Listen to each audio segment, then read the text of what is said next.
We begin the news tonight with team coverage of Vice President JD Vance's visit to Bangor. Our Ryan Bell has reaction from outside that venue where the Vice President spoke just a few hours ago. We'll begin with Phil Hirschkorn, who was inside the venue this afternoon. Hi, Phil.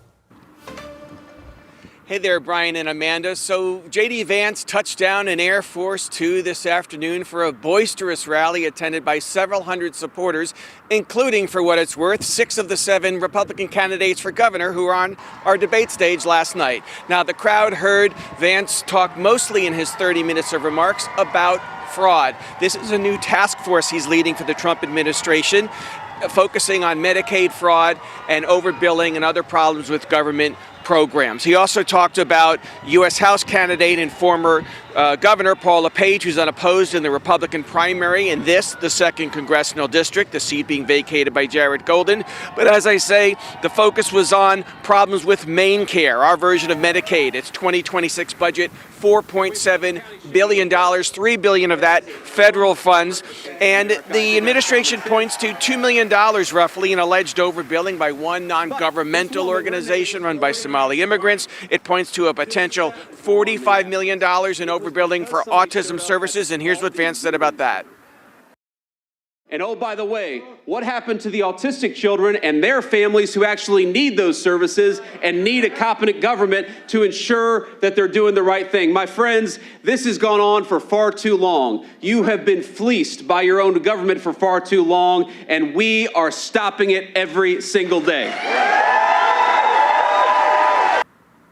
You know, Vance said Maine could be potentially the bronze medalist in the nation for fraud after states like California and Minnesota, which, you know, are much bigger and happen to have multiples more of proven fraud on the books. I said, how can that be? He said, well, look, we think we have the tip of the iceberg here. And he said he hoped for greater cooperation with investigating fraud by the Mills administration. He called out Governor Janet Mills several times. She told us in a written response that she's always cracked down on fraud, and her administration holds all Medicaid service providers to high standards of care and accountability. Brian and Amanda, back to you. Phil Hirschkorn kicking off our team coverage this hour. Phil, thank you.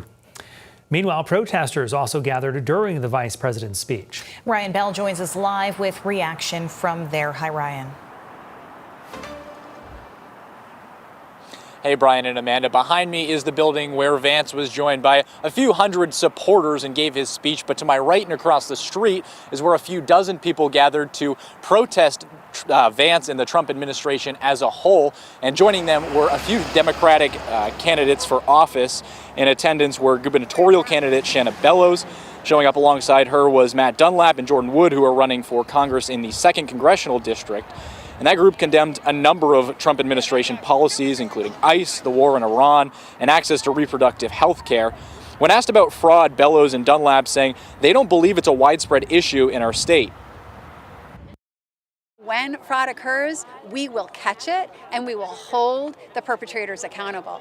But to target an entire state, to make threats just in the name of a few bad actors to punish the rest of us is absurd. To sort of portray this as a widespread systemic problem really just affords them the excuse to shut that funding off to people who actually need it so they can use it for other things that don't do anything to help working families.